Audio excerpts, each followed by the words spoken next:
잠언 3장 1절에서 12절 말씀. 내 아들아, 나의 법을 잊어버리지 말고 내 마음으로 나의 명령을 지키라.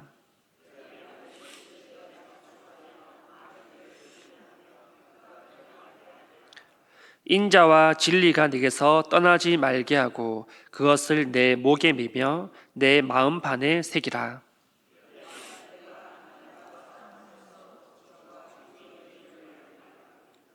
너는 마음을 다하여 여호와를 신뢰하고 내 명철을 의지하지 말라.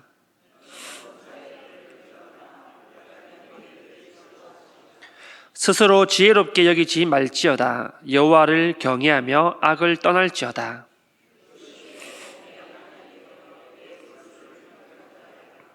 내 재물과 내 소산물의 처음 익은 열매로 여호와를 공경하라.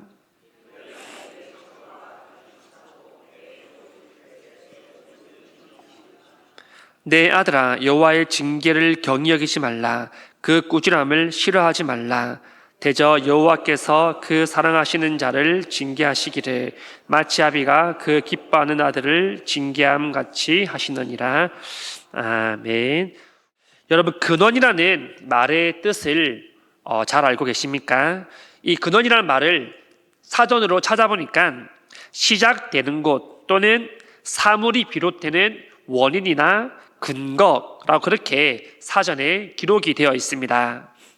이처럼 모든 것에 있어서 근원을 찾는 것이 참 중요한데요. 우리에게 어떠한 문제가 생겼을 때 여러분은 어떻게 그 문제를 해결하십니까? 가장 먼저 우리는 원인을 찾게 될 겁니다. 어떤 이유 때문에 이런 일이 생겼는지, 어떤 원인으로 이러한 일들이 발생했는지를 우리는 가장 먼저 그렇게 살펴보게 됩니다. 왜냐하면 이 원인을 알지 못하면, 근원을 알지 못하면 더 이상 이 문제에 대해서 해결할 수도 또는 진행을 할 수도 없기 때문입니다. 하지만 안다라면 차차 짚어가면서 해결할 이 방법과 방안들을 모색하며 찾아가게 된다는 것이죠. 우리가 보고 있는 잠언은 지혜에 대해서 계속해서 말씀하고 계시는데요. 지혜에도 근원이 있다라고 우리에게 말씀합니다. 오늘 본문은 우리가 잘 아는 지혜의 3대 근원에 대해서 소개하고 있습니다. 솔로몬은 이 성경, 즉 잠언을 조금이라도 더 친숙하게 전하기 위하여서 2장과 3장 그리고 다른 장에도 보면 다 내 아들아 또는 아들들아라고 그렇게 친숙하게 부르고 있습니다. 그렇게 부름으로써 이 잠언을 듣는 자에게 깊은 사랑과 관심을 나타내 보이고 있습니다. 또한 내용에 귀를 기울이게 하는 그런 효과를 가져오게 합니다. 그 다음에 솔로몬이 말하는 이 지혜의 3대 근원은 과연 무엇입니까? 첫 번째는 1절과 2절에 나옵니다. 내 아들아, 나의 법을 잊어버리지 말고 내 마음으로 나의 명령을 지키라. 그래야면 그것이 내가 장수하여 많은 해를 누리게 하며 평강을 더하게 하리라. 지혜의 근원 첫 번째는 부모로서 내리는 이 법과 명령을 마음으로 잊지 말고 지켜야 된다라는 것입니다. 여기서 나의 법이라는 것은 토라티, 이 율법을 뜻하는데요. 율법은 보통 이 하나님의 율법이나 규례를 뜻하지만 오늘 본문에서는 부모나 스승의 교훈을 말합니다. 중요한 것은 이 가르침을 받은 것을 잊지 말아야 된다라는 것이죠. 우리는 한평생 살아가면서 참 많은 것들을 배우게 됩니다.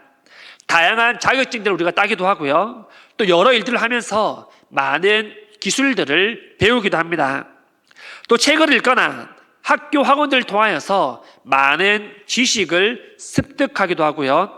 사회의 동참으로서 문화를 배우고 SNS와 다양한 대중매체를 통하여서 정보도 듣고 그렇게 습득도 하게 됩니다. 근데 정말 우리는 오랜 시간 동안 보고 또 배워왔는데 그 배움을 우리 그 평생의 배움을 다 기억하는 사람은 소수에 불과합니다. 왜 그렇습니까? 우리는 시간이 지나면 지날수록 까먹기 때문이죠.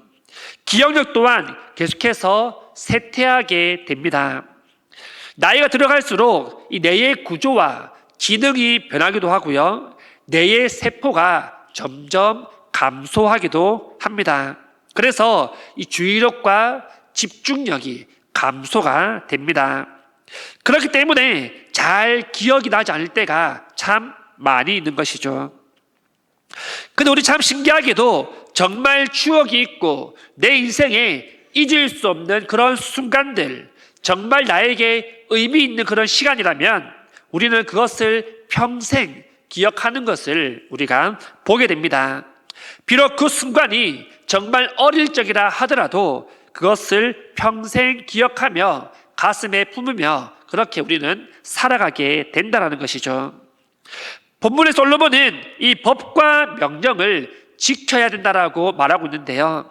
이는 의지적으로 지키기 위해서 노력해야 함을 말하고 있습니다. 계속해서 기억하기 위하여서 힘을 쓰라는 것입니다. 우리는 교통법규나 또는 이 사회의 법에 대해서는 어떻게든 지키려고 힘쓰지 않습니까? 왜냐하면 안 지킨다면 그만큼에 대한 그런 대가를 치러야 되기 때문입니다. 한번 잘못하면 법을 위반하면 빨간 줄이 끌 수도 있고 좋지 않은 그런 영향을 가져올 수도 있습니다. 그렇기 때문에 우리는 이 법에 대해서 이 법규를 지키려고 우리는 노력을 하게 된다는 겁니다. 하지만 하나님의 법이라고 하면 우리는 가볍게 여기는 경향들이 있습니다. 왜냐하면 그 법을 어기더라도 당장 나에게 일어나는 일이 없기 때문입니다. 벌금이 날아오거나 나에게 피해를 주는 그런 일들이 즉시 일어나지 않기 때문에 우리는 중요하게 생각하며 살아가지 않는 그런 경향들이 있음을 봅니다. 하지만 본문은 그럼에도 불구하고 우리가 이것을 지키려고 노력해야 함을 계속해서 말해주고 있습니다. 2절 말씀입니다. 그래야면 그것이 너로 장수하여 많은 해를 누리게 하며 평강을 더하게 하리라. 하나님의 말씀 앞에 순종하고 또한 그 계명을 지키는 자가 이 땅에서 장수하게 될 것이다 라고 우리에게 말씀하시는데요.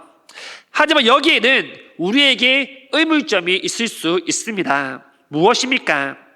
아무리 신앙이 좋다 할지라도 믿음이 좋다 할지라도 장수하지 못하는 사람들이 있다라는 것입니다.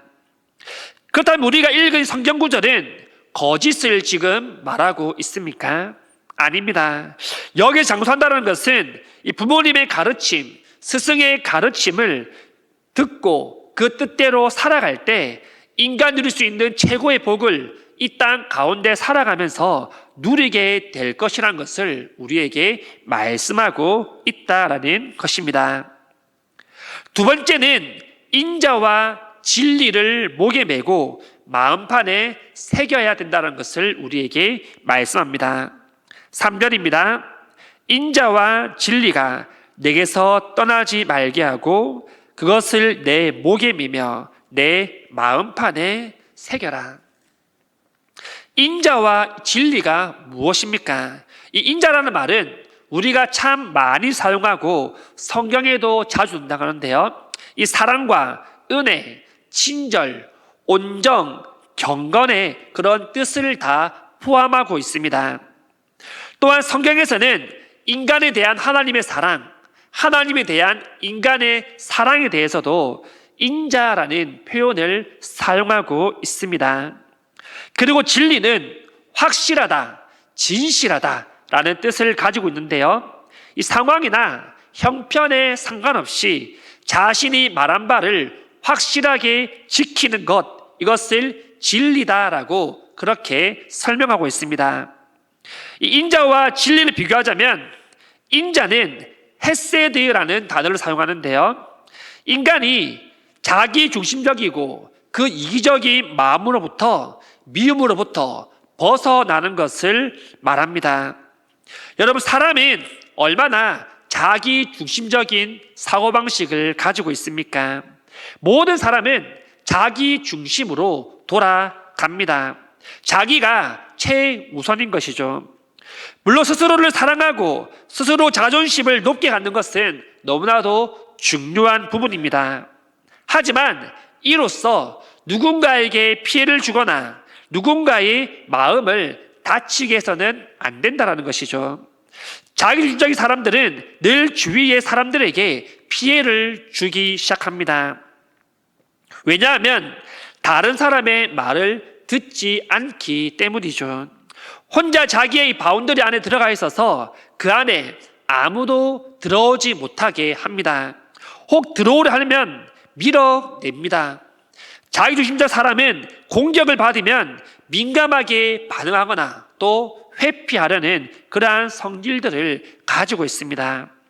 이런 행동은 결국은 부정적인 결과와 영향을 가져올 수 있다라는 것입니다. 이기적인 마음을 가진 사람은 또한 어떻습니까? 자기만 생각하죠. 다른 사람이 어떻게 되든 잘 신경 쓰지 않습니다. 오히려 타인에 대하여서 무관심합니다. 길을 가다 누군가 쓰러져도 넘어져도 신경 쓰지 않습니다. 왜냐하면 자기 일이 아니기 때문이죠. 누군가 할 거다라고 그렇게 생각을 한다는 것입니다. 협력보다는 개인의 성과를 중요시 여기는 사람이죠. 이러한 사람들도 부정적인 반응과 그러한 영향들을 가져오게 된다는 것입니다. 그렇기 때문에 우리는 인자한 마음, 이러한 모든 것들을 품을 수 있는 그러한 마음을 우리가 가지고 살아가야 함을 오늘 말씀을 통해 우리에게 주고 있습니다. 진리에 해당하는 이 에메트는 자신의 이익이나 또는 그런 상황에 따라서 변하는 경박함, 언행, 그런 신중하지 못한 것들을, 가벼운 것들을 뜻합니다. 이러한 것들을 극복하는 게 바로 진리다라고 그렇게 설명합니다. 사람들은 이 자기의 이익이나 또는 이 상황에 따라서 언행이 일치해야 함에도 불구하고 불일치할 때가 얼마나 많이 있습니까? 이 또한 자기중심적이고 이기적인 그러한 마음에서 나오는 것입니다. 솔로몬은 이러한 일들 너희가 행하지 않기 위하여서 인자와 진리를 너희 가운데 새기고 목에 매라고 그렇게 말하고 있습니다.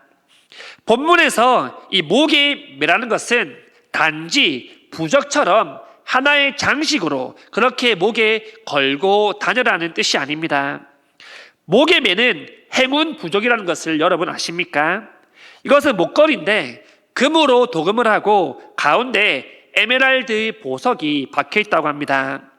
그 목걸이를 메고 다니면 돈이 들어온다라는 그러한 전설이 있기 때문에 사람은 이러한 행운의 부적들을 가지고 다니기도 합니다.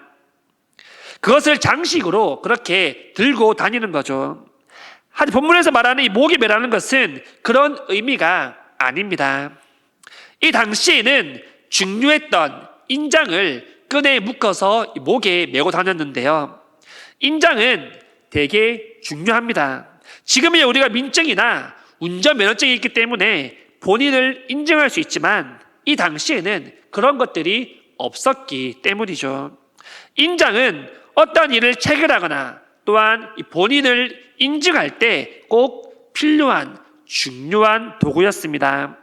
그렇기 때문에 잃어버리지 않게 조심조심하며 소중하게 목에 메어서 간직을 했습니다.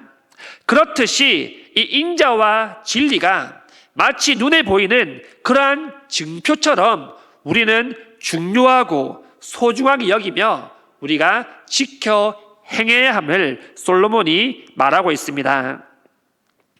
또한 마음판의 세계라고 하는데요. 이 종이에 글을 적으면 물이 묻거나 또는 찢어지면 그 글의 효력이 사라지게 됩니다.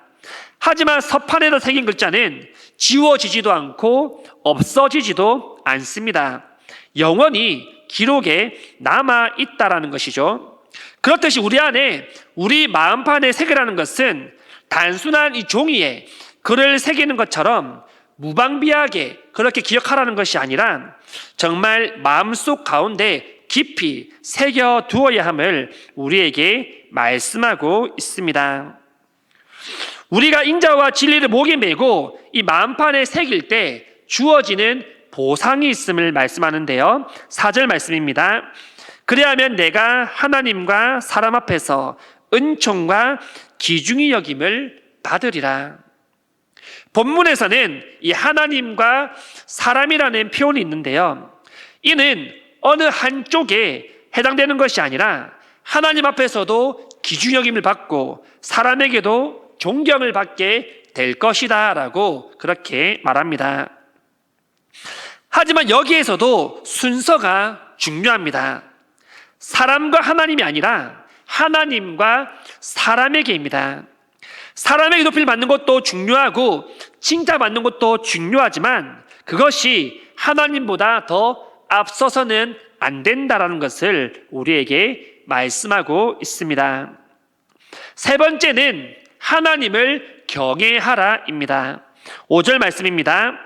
너는 마음을 다하여 여호와를 신뢰하고 내 명철을 의지하지 말라. 경외라는 것은 하나님께서 인간이 마땅히 행해야 하는 그러한 자세이기도 합니다. 사람들은 장래를 위하여서 스스로 계획을 세우고 계획들을 추진해 나가죠.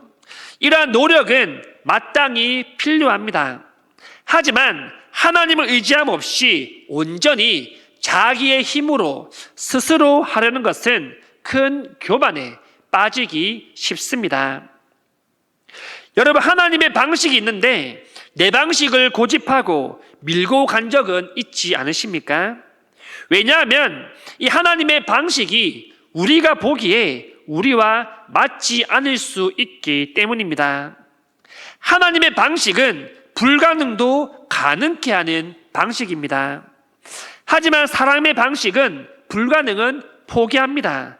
안 된다라고 생각하죠.